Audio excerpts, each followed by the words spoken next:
Welcome to another episode of Behind the Roast. Today we are in Amsterdam, in the southern part of Amsterdam called the Zuidas.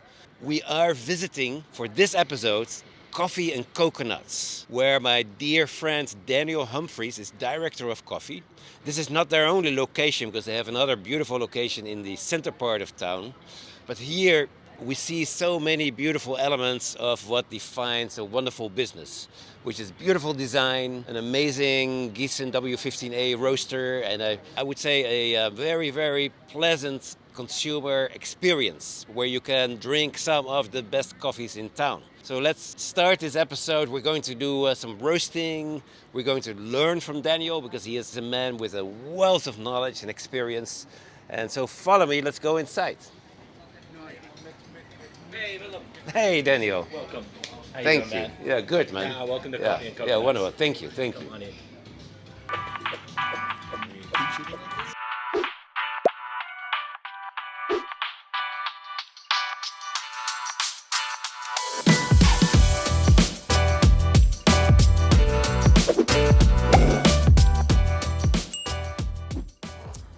Hi, my name is Daniel Humpries, and welcome to Coffee and Coconuts. I'm the head roaster here. I've worked all over the world in more than 24 countries, especially coffee-producing countries, as an educator, a cupper, a roaster, really anything up and down the chain where I can help people to make better coffee. So I've been very lucky in all of that. And for the last 4 or 5 years, I've been working for Coffee and Coconuts. We did a project in Bali. Actually, that's what pulled me from the United States, which is my home, to Indonesia to work with Coffee and Coconuts to make a coffee roastery and cafe there. And our working relationship was really, really good. So they said, hey, we've got this beautiful cafe in Amsterdam. Why don't we put a roastery there? So I moved to the Netherlands 4 years ago to help put in a roastery at our flagship store in De Pijp in Amsterdam. That was our first one, a little W6. And now we're here at our second location in Amsterdam, here in Zuidas. Where we have a W15 machine and another cafe, as you can see. This is where the heart of our roasting operation is now. We do all our quality control and our roasting and our green purchasing and everything right here on this spot. So I'm so happy to see you here, Daniel, because we collaborated for many years in the world of coffee as consultants, as trainers. And how is it for you to be and to live in my hometown? Yeah, it's pretty interesting the way things have worked out. I used to go visit you in my home country in the States, and now here you are visiting me in your home country. But the Netherlands is fantastic. I love living here, and it's great for coffee right now. This is a prosperous country. People have, they know what they want in the Netherlands, but the specialty coffee industry is still growing, I think, and it's not at its peak yet. So it's an exciting time to be here, I think.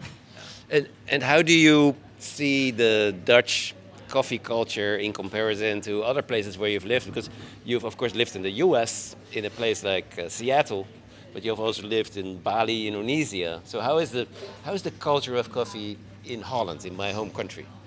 Well, I think it's a really strong culture by its roots, right? I mean, the Dutch have been in coffee for hundreds of years, right? And so people love coffee, they love to drink it, which means there's an opportunity to give them really special coffee.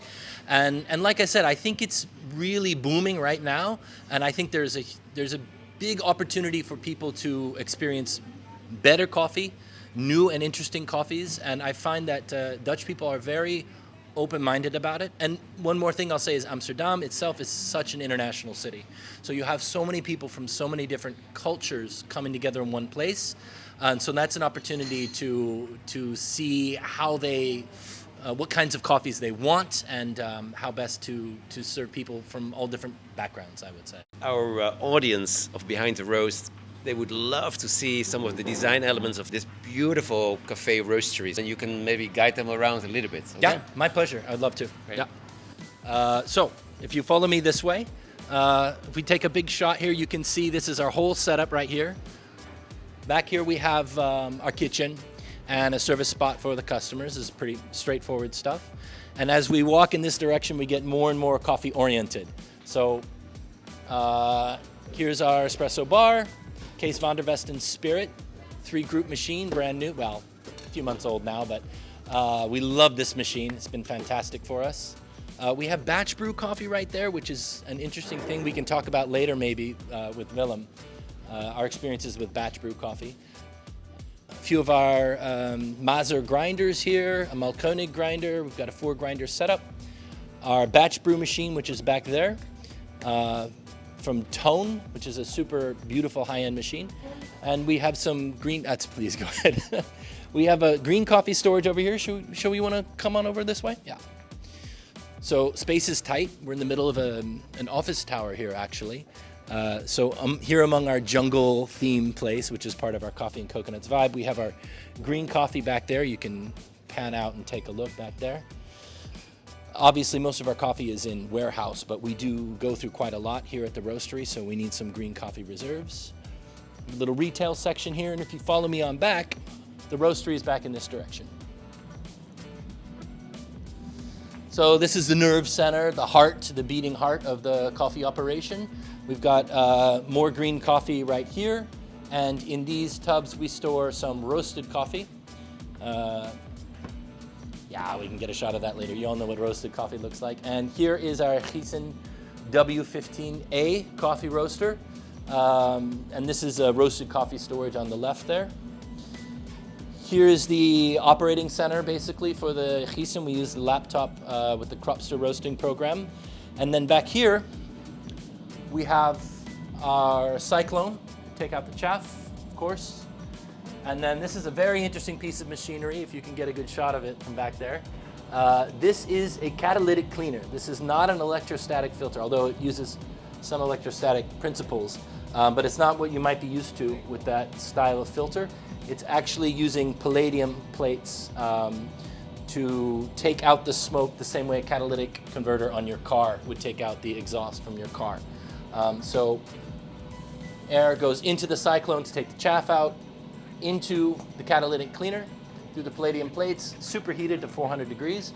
And then this is our exhaust system here. And while we're at it, you might as well, get a shot of that. This was our really big challenge in setting up this roastery, because we are in an office tower, an office environment. And we're right in front of all these people, which is great. We love it. We love to be in the middle of the community like this. But in order to do that, we had to put the roaster really far from the exit. And then it's going right out to where some people are. So we had to find a way to take out the smoke and conduct all of the air all the way that way. Even just hanging these long pipes, these exhaust pipes, was a real challenge. But as you can see, we did it because we needed to basically go flat, but we wanted a little bit of an upwards trajectory, and we didn't want any of the angles to be too sharp, because as most people watching this video might know, every time you make a bend, it's creating more difficulty for the air to move through. So that was a really big challenge. We still deal with some issues from that from time to time, but it's working. We're roasting the coffee, coffee's coming out really well, and we're really, really happy with the setup. So we have 3 different coffees here in front of us. We're going to roast, I think, a really interesting and important coffee for your blend today. Yep. And maybe share us some of your own experiences and opinions about these coffees. Huh? Yeah, sure. So we have, at any given time, 8 or 9 different single origin coffees in our stores. These are 3 particular coffees that I'm paying a lot of attention to right now, because 2 of them actually are single origins for us, but all 3 also are components of our blend. And I can go on and on and on about my theory about blends, but short version is that it should be even better than single origin. Not something that's a step behind them, but something that combines all these really good. The synergy aspects of a blend is really important, right? Yes, exactly. And sometimes we have a hard time explaining to people. They're like, oh, well, which coffee are you trying to hide in that blend? I'm like, man, none of them. They're all really good. We're trying to highlight all of them at the same time. So can you reveal some of the secrets behind this blend without giving too much away from your company's recipes? Yeah, actually we believe we'll share everything. We'll even send you our profiles if we want, because the whole point is to make it really, really good, and we're doing the best we can, and we figure anybody who's willing to put in as much effort into it as we do, then they're welcome to make that coffee too. That would be cool, because I'm sure that many of the folks who are watching behind the roast, they would love to learn more about profiles. And you're using the Giesen Profiler software, I believe. We have that. We also have Cropster installed, so we use a profiler every time we roast, for sure. Yeah, For and sure. then Coconuts and Coffee, or Coffee and Coconuts, also is a wholesale company supplying roasted coffee to businesses and cafes, or Yes. yeah. Yeah, we have several restaurant and specialty cafe customers, but actually we really do a lot of focus for people doing their own F&B for businesses, like in an office kind of environment. More and more companies really care about giving good coffee to their workers as like a benefit to working there. So you'll see these places, they have beautiful, like a bar and a gym and everything, and then bad coffee. And then we come to the rescue and give them really, really good coffee to go along with all the other That's perks. very important, Yeah. and I know from first-hand experience how important that is. Yeah. So these coffees are ones that are going into our blend right now, and if you want, I can speak on them. A Please, little bit. yeah. So this roasted coffee right here is our Brazil component, which you mentioned, Willem, is a really key, important part of our blend. It's actually 50% of our blend, and you can see the green coffee right here. This is a farm that have visited, and it's one we've been buying from for 3 years now. And actually, this year we're getting an entire container for them, which for a big roaster is not a big deal. For somebody who started with a 6-kilo machine, it's kind of a big step And you, for us. in your previous career, Yeah. you were also working as a coffee merchant, right? You were selecting and buying really high-end coffees around the world. Yeah, that's right. I was owner of a coffee import-export company in Singapore in 2015 or 2014 to 2017, called Origin Coffee Network, and we brought in containers of coffee from Panama and Brazil into the Southeast Asian market, where we redistributed to like Taiwan, Philippines, Thailand, places like that. So we have some experience. Yeah. Today we're going to roast the Brazil. Can you tell us a little bit more about this Brazil, the process, the origin within Brazil? Yeah. So this coffee is from Minas Gerais. It's from a farm called Fazenda Passeio. I would call it a medium altitude coffee, relatively high for Brazil, right? So like 1,100 meters, which is pretty high up there for Brazil. And it is a Mondenovo varietal, and it is a natural process. They do Pope natural and natural at this farm. We prefer the natural for its really sweet, full-bodied, and fruity character. Primarily, this coffee is giving us like sweetness and body, a chocolate base for our blend. But we also get a nice like dried fruit character from it. To me, it's like a really classic Brazil, just up one level from your classic Brazil. And so what does it do in the espresso blend at this roast level that you are opting for? So what we're going for in our espresso blend in general is sweetness and really good body. We want it to be like a melted candy bar in a cup. What percentage of the espresso blend is served as cappuccino or milk drink versus espresso? I would say it's about 75% milk drinks and 25% espressos and Americanos. Okay. Yeah. Cool. Yeah, and so we really want it to be sweet. We want it to be approachable. We're actually not, as a personal philosophy, I think that the coffee should not be a challenge to drink. I think it should be a joy to drink. I think people come into our cafe like this not to get slapped in the face with a challenge. I think they come in to talk to their friends and enjoy themselves. And we want to give them something that's just really easy and beautiful to drink. And this gives us that because it's the sweetness. I, as you might have seen, I've been nibbling on some of these beans. Yeah. I can tell this coffee is not roasted like super light as some roasting companies like to do, which is probably contributing sometimes to that slap in the face with the acidity that hits you rather than the sweetness, right? Yeah. That's the way I feel about it. I'm all for roasting light if the coffee calls for it. Yep. And some of our coffees we roast very light, but I think that there is a little bit of a tendency in specialty coffee, especially in this country right now, to equate light roast equals specialty.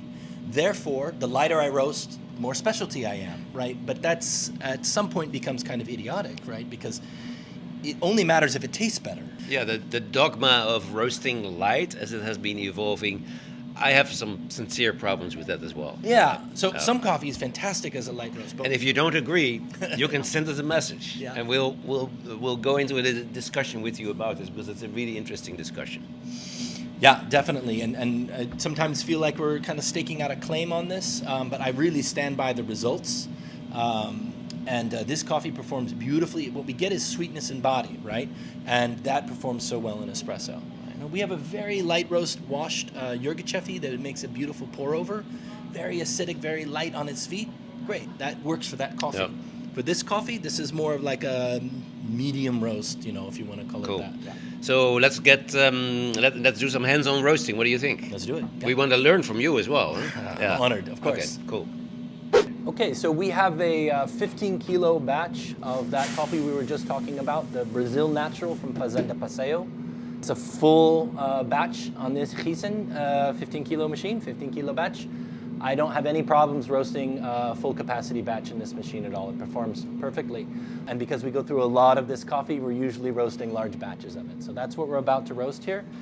I've already finished my between batch protocol here, which is to cool the exhaust temperature below 180, then I put it on 50%. These numbers are a little bit arbitrary, but we just do it the same every time so that our roasting environment is the same every time we charge a batch. Because we have enough different variables going on with weather and humidity, we don't need to add to the confusion by having inconsistent between batch protocols.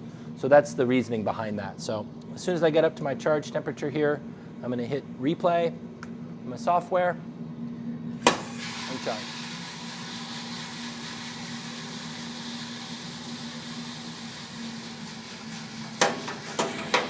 So this particular profile is designed to maximize sweetness and body. We have two other components in this blend. One from Honduras, a washed coffee, relatively high altitude, and a natural process Ethiopian coffee that has a lot of beautiful tropical fruit aromas. So we use those coffees to add a little bit more life and vibrancy to our blend. But this Brazil I'm roasting right now is going to set the foundation for everything else we put in there. And in my philosophy and my experience with customers, it's got to be sweet and it's got to have beautiful body, creamy, smooth, easy to drink body. So with that in mind, we chose this coffee because it has those characteristics, and we chose this profile because it maximizes those characteristics. What's unusual about this profile, or maybe not unusual, but just different, is that we use a stepped up airflow approach. So the standard airflow on this machine, at least according to the technicians, I don't know if Willem can correct me, is usually on this model 120 pascals. It's actually a little lower on our W6, 110. I tried roasting on 110 when we first got this just to see, and it works. You can get good coffee, but the overall process is relatively slow. By increasing to 120, all of our profiles came out really nice. So 120 is the standard, right, on this machine, but we're actually at 80 right now. And I've turned down the spin rate, the hertz of the drum, to 40 revolutions. And the idea behind this is that we're going to use a little bit more conductive heat at the beginning phases of the roast. We'll switch to more convection later on in the roast. So if you can imagine, the beans are sitting more at the bottom of the drum here. They're not just sitting there, they're still moving, but they're spending more time at the bottom. There's less airflow through the machine. In fact, there's essentially zero airflow when we're down at 80 pascals. So what that means is that these beans are relying on radiant heat from the roasting environment in general and conductive heat from one to the other and from the drum into the beans. And it's a little bit of a slower, almost inside out kind of way to roast the beans. And from past experiments that I've done actually with Willem, I know that this can sacrifice a little bit of clarity in the aroma. Also acidity, it can sacrifice clarity and vibrancy of acidity. But what you get as a result, what you get on the positive side is more sweetness and a fuller body. One thing I love about the Giesen is the repeatability. The amount of control I have over the roasting environment and the repeatability of it. And I just bring that up now because if you look at our roast software right now, it's almost exactly matching the curve. And I tell some of the younger people that we train here that they don't know how lucky they are with these very precise, not just the computer, but the machine environment itself being so precise, because there's nothing written in stone that says it has to be like that. And if you have experience roasting with all different kinds of machines, you'll find that it can be very inconsistent. from roast to roast, and it can be very hard to control. It's part of the fun of roasting, but if you're trying to get consistency for your customers, the more control you have, the better. So nothing in this world is perfect, but you get pretty close with this Giesen. It's got very good repeatability. We're just about to start heading into the second stage of this roast, and I'm dividing the stages by what I've programmed into it, but the green coffee now has reached this stage where it's beginning to glow bright green. All of the moisture is leaving the beans. Keep in mind we're still just at 80 pascals right now, so this is still basically negative airflow, conductive heat transfer environment right now. But we're about to transition on my profile here within the next 30 seconds or so to a more standard airflow, which we will ride all the way almost to the end of the roast. Because I've got my internal heating going on with the beans to develop that sweetness. And now I want to see if I can also bring out some of the aroma and the nice fruity acidity of this coffee. So we're at just under 8 minutes now. And the airflow has now increased to 120 pascals, which again is a more standard airflow rate for this particular machine. I'm still at 100% on my burner, so I'm still just trying to get the coffee up into the Maillard reaction phase. But if you can see from the color here, it's only been about 1 minute and 30 seconds since we took our last color sample. And already the changes in color are starting to happen very rapidly. And this coffee is a natural process, as I said before, so you can see a lot of the variation in the bean color. It doesn't concern me at all. That's just the nature of this coffee. And incidentally, I will say, in praise of the farmers and producers that make this particular bean, the quality is super, super consistent. We have very, very little problem with Quakers or anything like that in this coffee. So we've just entered first crack. Probably too much ambient noise in here for you to hear it, but I can hear it cracking. And actually, you can catch that on video in the light here. You can see the smoke coming off the top of the beans like that. So we've slowed the roast down considerably by lowering the gas about 1 minute before this stage. So my curve is going much slower through this phase of the roast to draw out the development time just a little bit more. But at the same time, I've actually increased the airflow. So it's a little bit of a contradiction happening right now in this roast. And if you ask me, why do I have this particular combination right now? I actually don't have a theoretical answer for you. All I can tell you is we tried many different roast profiles with this coffee because it's a very important coffee for us.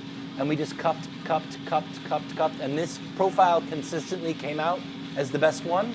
And so that's how we made our decision. I really believe it's important to understand the theory, but at the end of the day, you need to be able to throw the theory out the window and pay attention to, does the coffee taste good? Because that's the only point of doing any of this, right?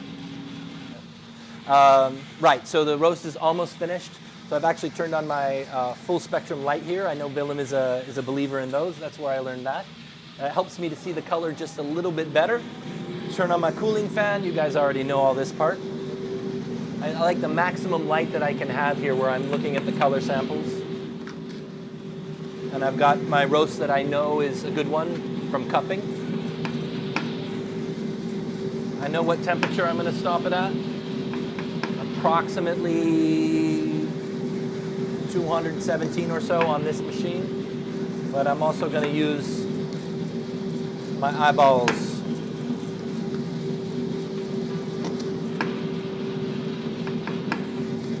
Yeah, here we go.